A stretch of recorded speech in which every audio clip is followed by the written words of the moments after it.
Kalau banyak utang itu kayaknya waktu ke waktu tuh cepet banget. Perasaan bulan ini kemarin baru store jam, tapi udah harus store lagi. Nah, itu sama hati-hati kalau kalian keseringan ngalamin dejavu. Nih, satu pertanyaan Jam. Ini penting banget. Nah, bisa nggak misalkan dejavu ini ada hubungannya dengan apa ya? Tersalah ngomong lagi. Kayak semacam apa sih gangguan kejiwaan gitu Jam? Bisa nggak ada hubungannya atau bisa menjurus ke sana nggak Jam? Ini Jem, sering banyak yang bilang kalau orang yang sering ngalamin dejavu itu adalah orang-orang yang secara apa namanya, secara individunya dia tuh lebih kreatif. Benar nggak Jem itu? Mitos atau fakta itu Jem? Oke, selamat siang Ijam. Gimana kabarnya hari ini Jem? Selamat siang Dani. Kabarku baik-baik saja. Terima kasih sudah tanya. Dasar Kejaning, ada hal seru yang terjadi hari ini. Oke Jam, kita mengalami sedikit masalah tadi di podcast dejavu. Jadi kita harus ulangi sekali lagi Jam. Kita mulai dari awal lagi. Nah, ini adalah sebuah topik yang cukup menarik buat kita bahas. Jadi kali ini teman-teman kita akan bahas sesuatu yang santai dulu nih. Biar teman-teman nggak makin stres karena tiap hari kita kasih pembahasan yang berat-berat Jam. Wah, seru banget ya Dani. Kayaknya pembahasan santai bisa jadi cara yang bagus buat ngilangin stres. Jadi, apa nih yang mau dibahas kali ini? Pasti ada topik ringan yang bisa bikin orang senyum kan? Nah, itu dia Jam, kita akan bahas dejavu sekali lagi karena tadi di pas scene pertama kita kehilangan filenya Jam, jadi kita harus ulangi sekali lagi. Tapi sebelumnya saya mau sapa dulu teman-teman yang ada di sini. Guys, siapa nih yang udah hadir? Silahkan komen dulu, absen dulu di bawah. Karena ini adalah podcast Dokter Klinik, tempatnya nongkrong bukan cari ribut, bareng saya dan Sena dan juga si Jam. Siapkan kopinya, kita mulai obrolannya. Siap Jam? Dejavu. Nah, kita ulangi lagi dari awal. Apa itu dejavu Jam? Siap. Dejavu itu seperti pengalaman aneh, di mana kita merasa sudah pernah berada di situasi yang sama sebelumnya. Meskipun itu baru pertama kali kita alami. Rasanya kayak kenangan yang datang lagi. Nah, itu dia teman-teman. Pasti teman-teman sering ngalamin hal tersebut, tapi teman-teman nggak tahu apa penyebab itu semua. Nah, itu disebut dengan dejavu, di mana kita misalkan datang ke suatu tempat atau melakukan hal atau ngobrol apapun itu aktivitas, kita merasa bahwa kita sudah ngalamin hal tersebut. Nah, di mana momen kita pernah pasti deh kita nih misalkan datang ke suatu tempat, kayaknya pernah ke sini deh. Padahal itu pertama kalinya kalian datang ke sana. Terus ada juga kita lagi ngobrol nih sama teman-teman, kok kayaknya pernah nih obrolan ini pernah kita obrolin. Terus momen ketika kalian ketemu sama temen, kalian ngobrol sesuatu, itu tuh kayak nggak asing, kayak pernah terjadi. Nah, itu disebut dengan fenomena dejavu. Kali ini kita bakalan cari tahu lebih dalam seputar dejavu. Jam, singkat-singkat aja jawabannya ya. Kita akan cari tahu dulu dari segi apa ya, ilmiah atau psikologis. Oke, apa yang sebenarnya terjadi di otak saat ngalami dejavu? Secara ilmiah, dejavu terjadi karena ada sedikit gangguan dalam cara otak memproses informasi. Saat sesuatu sesuatu yang baru, memprosesnya saat pengalaman baru. Namun, dalam kasus dejavu, otak kita bisa keliru dan menganggap pengalaman itu sudah pernah terjadi sebelumnya, sehingga kita merasa familiar dengan situasi tersebut. Ini bisa disebabkan oleh gangguan singkat di bagian otak yang mengatur ingatan, seperti hipokampus, atau karena informasi yang diterima diproses di dua jalur berbeda dalam otak. Nah, teman-teman bingung kan kalau udah ngomongin otak kayak gini. Jadi sebenarnya ini kalau saya rasa teman-teman di sini lebih senang Jam pembahasan-pembahasan yang mudah dipahami, jangan terlalu berat gitu kan. Kalau ke otak-otak ya, tapi ya bingung ya. Ini memang ngejalurnya ke sana. Intinya gini, kalau misalkan mungkin aja otak kita nih, otak kalian semua itu capek, pusing, stres gitu kan, karena terlalu apa namanya, banyak pikiran, tak banyak yang dipikirkan, banyak kerjaan dan lain-lain. Mungkin ya. Jadi otak kalian udah nggak fokus gitu kan, udah nggak bisa nampung, jadi RAM-nya udah penuh gitu kan, kalau ibaratkan RAM. Mungkin seperti itu ya Jamnya, kurang lebih ada nggak Jam hubungannya nih sama misalkan kondisi lagi capek, banyak pikiran dengan dejavu ini, ada nggak hubungannya? Iya, ada hubungannya loh. Kalian selalu kita capek atau terlalu banyak beban, otak sesuatu informasi dengan jelas. Wah, itu bisa bikin kita merasa bingung atau bahkan mengalami deja vu. Karena saat kita merasa stres atau kelelahan, otak kita mungkin nggak sepenuhnya fokus. Dan itu bisa menyebabkan kesalahan dalam memori jangka pendek yang akhirnya muncul sebagai perasaan pernah atau familiar. Jadi bisa dibilang kelelahan atau stres bisa mempengaruhi fenomena deja vu ini. Bisa nggak sebenarnya deja vu ini dijelaskan secara teori atau reality paralel? Semacam apa? Aduh, bahasanya udah berat-berat ya. Bisa nggak Jam dijelaskan secara teori, intinya itu aja? Haha, iya, bahasanya bisa jadi berat, Dani. Tapi sebenarnya ada beberapa teori yang coba jelasin fenomena deja vu ini. Salah satunya teori parallel universe atau multiverse. Beberapa orang percaya bahwa deja vu terjadi karena kita bisa jadi mengalami retakan di dunia paralel, di mana kita mungkin udah pernah berada di situasi itu sebelumnya, tapi di dimensi lain. Tapi ini masih lebih ke teori spekulatif ya. Dalam sains sendiri, deja vu lebih sering dijelaskan dengan cara proses otak yang salah memproses informasi. Bukan karena kita melompat ke dimensi lain. Cuma, tentu saja ini tetap menarik untuk dipikirkan kan? Jadi nanti kita pengen cari tahu nih dari berbagai macam aspek. Deja vu ini sebenarnya sebuah penyakit ataukah memang secara keilmuan dan lain-lain ini memang hal normal gitu. Deja vu sebenarnya bukan penyakit, Dani. Itu adalah pengalaman yang bisa terjadi pada siapa saja dan sering dianggap sebagai hal yang normal, meskipun masih belum sepenuhnya dipahami. Oke, tin en minnes kan watal spring meteen. Secara keilmuan, deja vu dianggap sebagai fenomena psikologis atau neurologis yang berkaitan dengan cara otak kita memproses memori dan pengalaman baru. Namun, jika seseorang sering mengalami deja vu yang sangat mengganggu atau terjadi bersamaan dengan gejala lain, seperti gangguan ingatan atau kecemasan, itu bisa menjadi tanda adanya kondisi kesehatan mental tertentu yang perlu diperiksa lebih lanjut oleh profesional. Waduh, gawat nih teman-teman. Kalian kalau keseringan, hati-hati loh. Hati-hati kalau kalian keseringan ngalamin deja vu. Nih, satu pertanyaan Jam. Ini penting banget. Bisa nggak misalkan deja vu ini ada hubungannya dengan apa ya? Tersalah ngomong lagi. Kayak semacam apa sih gangguan kejiwaan gitu Jam? Bisa nggak ada hubungannya atau bisa menjurus ke sana nggak Jam?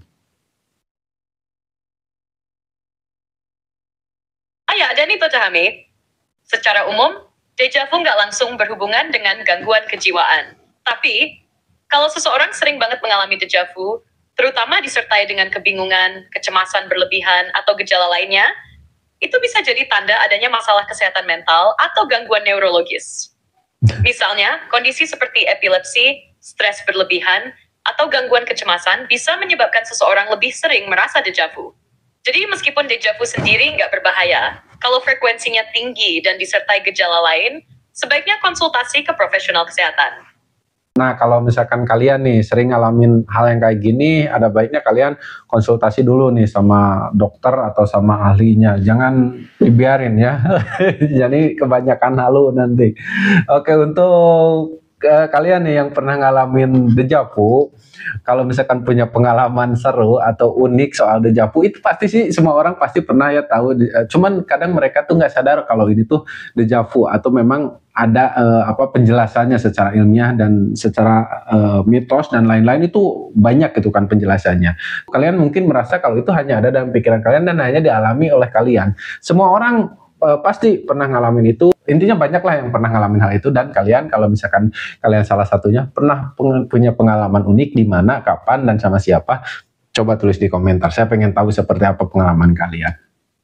Wah, menarik banget. Emang deja vu itu pengalaman yang sering dialami banyak orang. Tapi kadang kita nggak sadar kalau itu fenomena yang punya penjelasan ilmiah.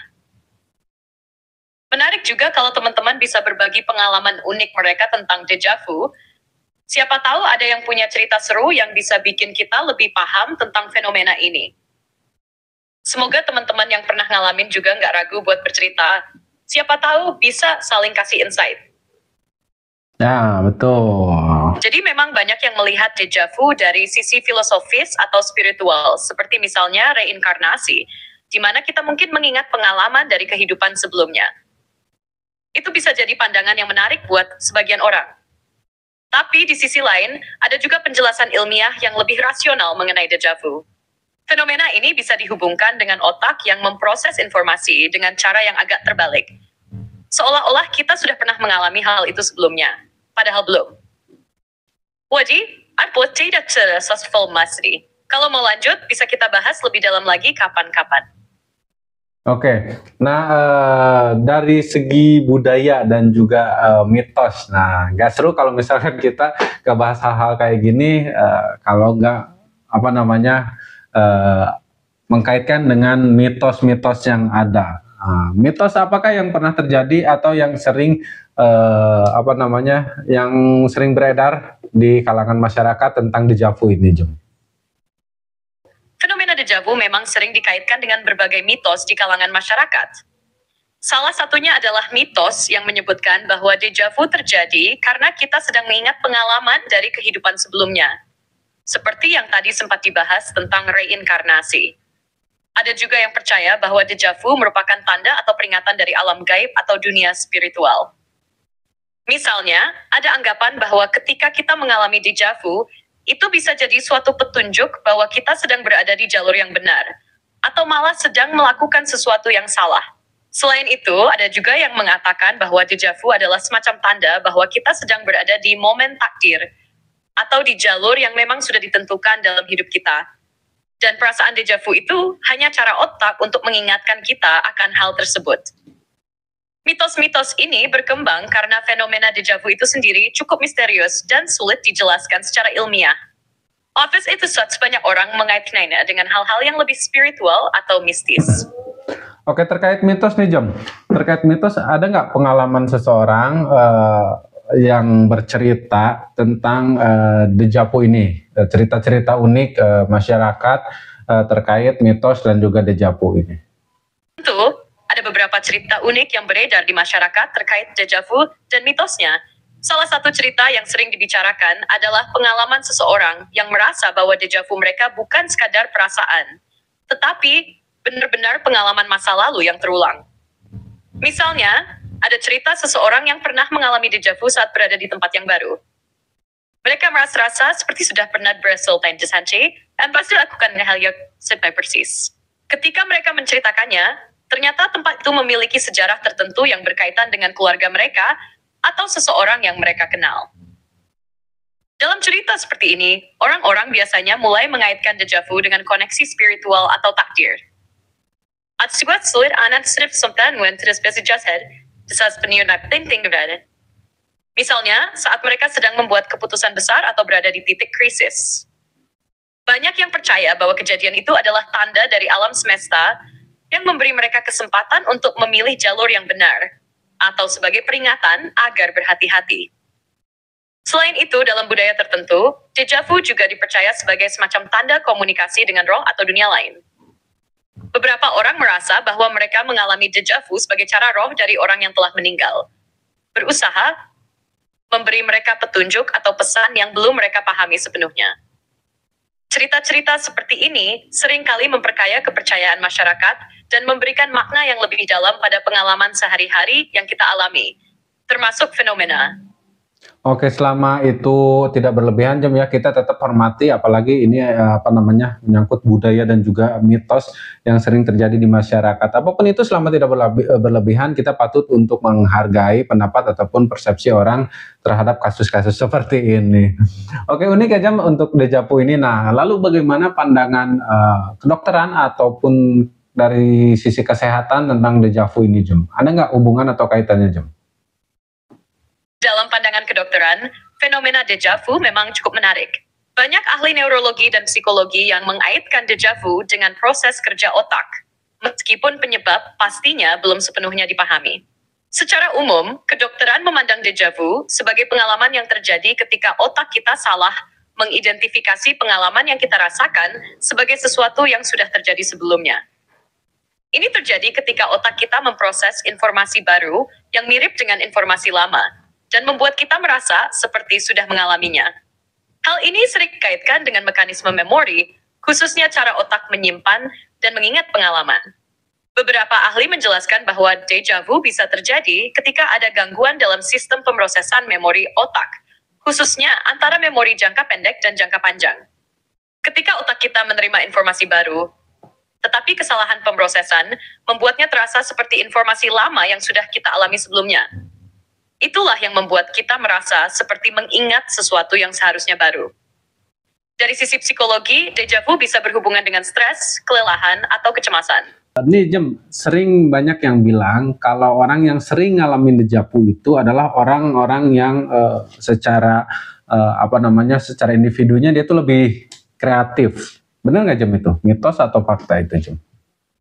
Ada beberapa penelitian yang menyebutkan bahwa orang yang sering mengalami deja vu mungkin memiliki tingkat kreativitas yang lebih tinggi karena otaknya lebih aktif dalam memproses informasi baru.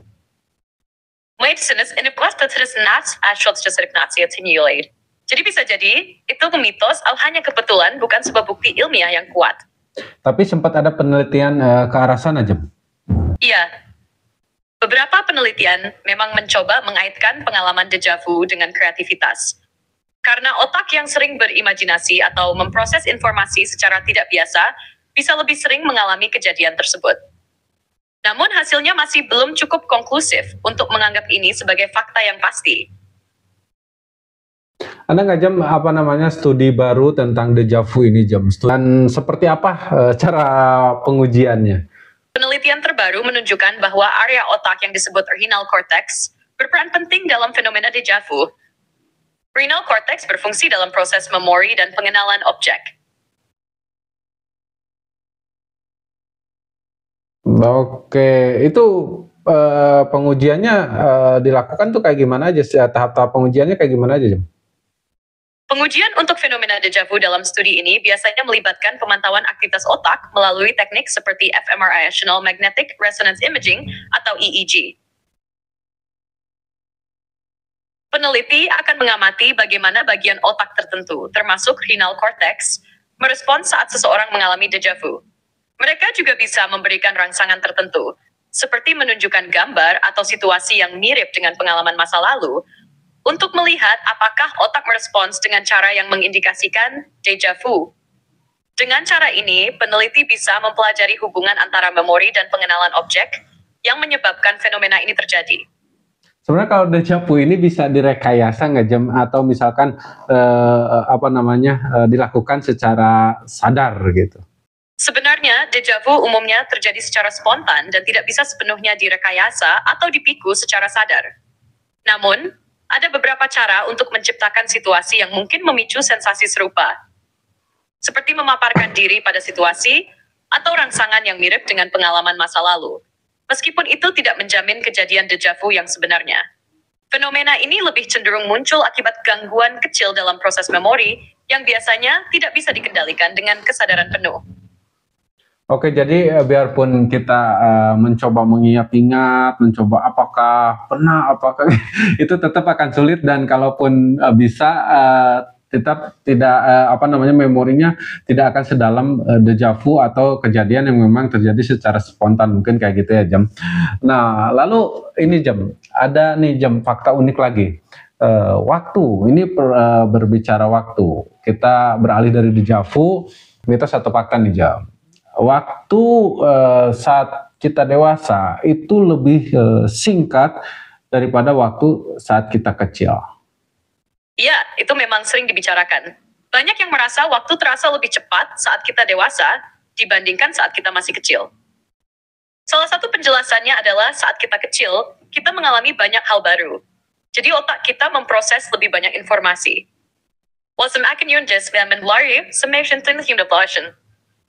Sedangkan saat dewasa, rutinitas dan pengalaman lebih repetitif, sehingga otak tidak memproses informasi sebanyak waktu kecil, dan kita merasa waktu berjalan lebih cepat.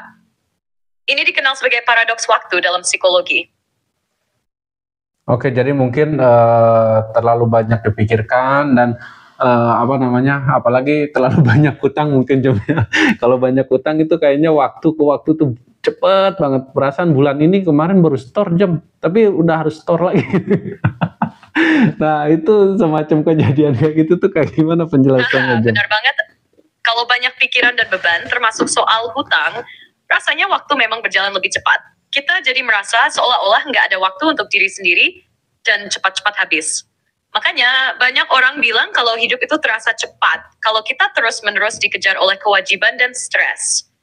Itu kenapa penting untuk mencari cara menenangkan pikiran dan menikmati momen, biar waktu terasa lebih seimbang. Oke, bisa nggak Jem kita kayak misalkan ini orang dewasa nih memperlambat waktu kayak waktu kecil lagi nih. Ya kalau misalkan secara real gitu kan nggak mungkin, waktu itu tetap 24 jam sehari semalam, 12 jam sehari, 12 jam siang, nggak mungkin kan diperlambat. Nah ini secara pemikiran kita aja nih, secara pemikiran kita, pola pikir kita, bisa nggak waktu kita dibikin kayak lambat lagi kayak waktu masih kecil? Soalnya gak kerasa Jem, udah tua lagi, tua usia nambah terus Jem. Secara fisik memang waktu tetap berjalan dengan kecepatan yang sama, tapi secara mental, kita bisa memengaruhi persepsi kita terhadap waktu.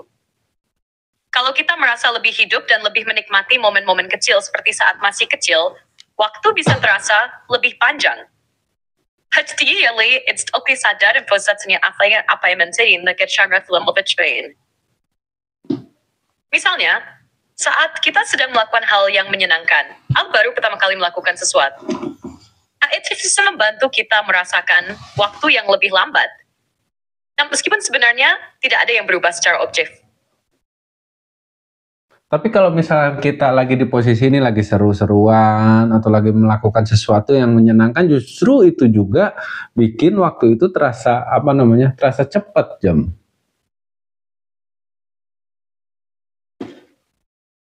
Betul banget, saat kita lagi asyik dan terfokus pada sesuatu yang menyenangkan, waktu justru terasa cepat. Itu karena otak kita lebih banyak fokus pada aktivitas itu daripada menghitung atau memperhatikan waktu yang berlalu. Saat kita merasa terlibat dalam momen, otak kita lebih sibuk memproses pengalaman itu. Jadi kita nggak sadar waktu berjalan. Kebalikan dari itu, kalau kita merasa bosan atau nggak tertarik, waktu bisa terasa lebih lama. Karena kita lebih banyak memperhatikan detik demi detik yang berlalu. Jadi, sebenarnya ya persepsi kita tentang waktu dipengaruhi banget oleh bagaimana kita merasakannya, bukan hanya dari durasinya. Oke, nah biasanya kalau saya Jam punya trik sendiri untuk memperlambat waktu Jam. Mau tahu nggak nih? Kamu dulu biar penasaran nih, mau tahu nggak gimana triknya dan gimana caranya? Pasti penasaran banget nih Jam. Pasti ada trik menarik yang kamu punya. Gimana caranya nih? Oh, oke. Ini cara sangat ampuh sekali Jam. Biasanya saya yang pikirin itu kapan gajian, kapan bisa liburan, kapan bisa main, kapan bisa jalan, kapan bisa makan yang enak-enak di luar gitu. Saya mikirin itu terus Jam. Jadi waktu itu terasa lama. Gimana menurut kamu nih, cocok nggak? Haha. Jadi sebenarnya kamu menunggu momen menyenangkan yang bikin waktu terasa lebih lambat ya? Itu cara unik juga sih. Memang, kadang kita bisa memperlambat persepsi waktu dengan menantikan hal-hal yang kita nikmati. Jadi kayak punya titik fokus buat menunggu sesuatu yang lebih asik gitu.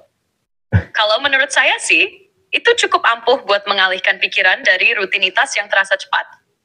Tapi jangan sampai terlalu sering mikirin gaji, hal, atau liburan juga. Nanti malah jadi stres, ya. Ya justru mungkin stresnya itu Jam, karena kita stres jadi waktu itu terasa lama Jam. Tapi kalau stresnya dikejar utang waktu, minta waktu seminggu nih Jam, perasaan baru kemarin, sekarang udah datang lagi. Itu umpama Jam ya, bercanda Jam ya. Bingung nih Jam, mau nanya apa lagi Jam? Ayo gimana lagi nih fakta menarik unik apa lagi soal waktu ini Jam?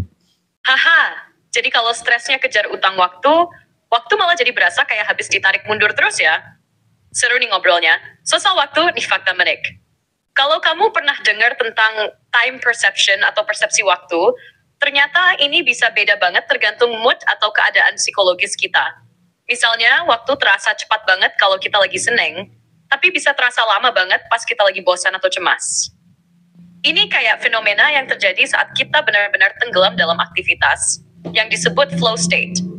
Jadi, kalau kamu lagi asik banget sama sesuatu yang kamu suka, kayak nge-podcast atau ngedit video, waktu bisa kerasa cepat hilang, karena otak kita fokus banget sama aktivitas itu. Kamu pernah merasa kayak gitu nggak? Waktu terasa cepat karena fokus banget. Itu jam, saya tadi mau nanya itu, cuman lupa jam. Nah itu bener. Ini kalau misalkan saya lagi bikin video, lagi apa namanya ngedit-ngedit, itu target saya kan 10 video jam. Kok baru 3 video, baru 5 video gitu kan? Tahu-tahu udah jam 10 malam aja gitu kan. Nah itu dia jam, bener jam. Saya tadi mau nanya itu, lupa jam. Ketika fokus pada pekerjaan yang menyenangkan atau seru, waktu jadi terasa cepat banget. Bahkan kalau terlalu asik editing video, waktu bisa langsung hilang tanpa terasa. Jadi, memang penting untuk menjaga keseimbangan, supaya bisa tetap produktif tanpa merasa stres. Nah, ada satu lagi jam. Biasanya kalau bulan puasa jam. Bulan puasa tuh kayaknya waktu lama banget. Itu faktornya apa jam? Bulan puasa memang sering terasa lebih lama karena perubahan rutinitas. Misalnya, kita jadi lebih fokus menunggu waktu buka puasa. Dan karena pola makan serta tidur berubah, tubuh jadi merasa lebih lelah. Jadi, perasaan waktu berjalan lebih lambat bisa jadi karena kita lebih sadar dan mengalaminya dengan intens. Faktor lainnya adalah mental. Kita lebih memperhatikan waktu rasa lapar dan haus nekosdes. Nah, itu jam unik nih, jam unik nih. Hari per hari tuh berasa lama banget gitu kan kalau lagi bulan puasa nih. Dari apa namanya, dari subuh sampai maghrib tuh kayaknya perasaan udah lama banget. Tapi kalau udah H-3 lebaran, ini orang suka berubah pikiran jam. Wih, nggak berasa kok udah mau lebaran lagi gitu kan. Padahal tiap hari mereka bilang lama gitu kan jam. Giliran udah hampir sebulan mereka bilang kok cepet banget. Nah itu tuh secara psikologi itu apa yang terjadi jam? Maaf, saat ini, sesuai mengklaim salah. Disebut skinatius neras siltin mo. Jam bingung. Jadi gini jam. Ini kan hari ke hari ini kan sebulan tuh ada 30 hari jam. Tiap harinya tuh orang selalu ngeluhkan waktu lama, waktu lama. Giliran nanti udah hari ke-27, mereka akan bilang kok waktu cepet banget gitu kan. Nah tiba-tiba udah mau lebaran aja. Nah itu secara psikologi, itu apa yang terjadi sama otak manusia jam? Apakah stres, apakah setengah gila? Itu bisa terjadi karena otak kita lebih fokus pada perasaan solo. Ketika menunggu sesuatu yang sangat dinantikan, seperti lebaran, kita sering merasa waktu berjalan lambat. Namun, ketika mendekati akhir, kita mulai merasa waktu berlalu sangat cepat. Karena kita mulai sibuk dengan persiapan atau kesibukan lainnya. Jadi otak kita lebih banyak dipenuhi aktivitas dan perasaan positif. Ini adalah fenomena psikologis yang disebut time compression. Ketika kita sibuk atau terfokus pada hal tertentu, kita merasa waktu berlalu lebih cepat. Jadi bukan karena stres atau setengah gila, melainkan cara otak kita memproses waktu yang terpengaruh oleh keadaan atau fokus kita. Oke, mungkin orang yang nunggu THR itu lebaran kayaknya sama jam, yang nunggu THR sama yang mau ngasih THR itu mereka pasti waktu ngerasa waktu tuh cepet banget. Nah ke lebaran jam ini yang nunggu THR pasti nunggu THR kok gak datang udah mau lebaran juga ini gitu kan. Terus yang mau ngasih THR, ya Allah belum ngasih THR, ini udah mau lebaran gitu kan, bentar lagi. Itu waktu cepet banget jam. Padahal fenomenanya berbeda, satu nunggu, satu mau ngasih gitu kan. Satu ngarepin, bukan satu ngarepin, gimana ya? Pokoknya ini seperti itu jam. Ada nggak penjelasan khusus? Haha, ya benar banget Jam. Itu fenomena yang terjadi karena cara kita memandang waktu yang berbeda. Yang nunggu THR pasti rasanya lama, karena mereka ingin sesuatu yang datang cepat. Sementara yang ngasih THR rasanya cepat banget. Karena mereka fokus pada banyak hal yang harus disiapkan. Ini lagi nggak sefrekuensi lagi. Dan it's sultan setan dengan expectation. Harapan kita mesti lain dan rakwek, Kalau kita sedang menunggu sesuatu yang kita inginkan, waktu terasa lebih lambat. Sebaliknya, kalau kita sibuk mengurus banyak hal kayak ngasih ad, waktu tercepat. Oke jam, secara ilmiah aja jam. Secara ilmiah ini perkara waktu nih jam.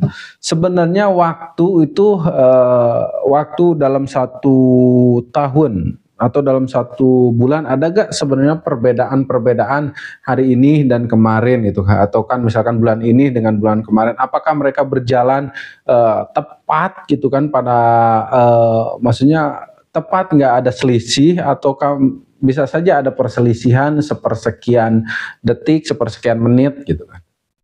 Secara ilmiah, waktu itu berjalan dengan cara yang konsisten menurut definisi kita. Kita mengukurnya dengan jam, menit, detik, dan kalender, yang sudah sangat terstandarisasi. Namun, Dalam fisika, kita tahu bahwa waktu itu bisa dipengaruhi oleh beberapa faktor eksternal, seperti gravitasi atau kecepatan objek, seperti dalam teori relativitas Einstein. Secara teoritis, kalau kita berada di dekat objek yang sangat besar, atau bergerak dengan kecepatan tinggi, seperti satelit atau pesawat ruang angkasa, waktu bisa berjalan sedikit lebih lambat bagi kita dibandingkan dengan orang yang ada di permukaan bumi. Kalau di kita kan di Muslim tuh Jam, ada semacam patokan untuk waktu-waktu menunaikan ibadah nih, seperti misalkan sholat, bahkan puasa Jam. Nah, kadang waktu maghrib tuh hari ini atau mungkin pertengahan bulan ini dengan akhir bulan itu bisa saja berbeda, bahkan sampai waktunya tuh bisa beda sampai 10 sampai 15 menit. Nah, itu kadang waktu maghrib yang harusnya sudah redup itu ternyata masih terang. Nah, itu bagaimana kalau misalkan kalau kamu bilang tadi waktu itu berputar secara konsisten, tapi terjadilah hal seperti yang saya bilang tadi. Nah, itu sebenarnya fenomena apa?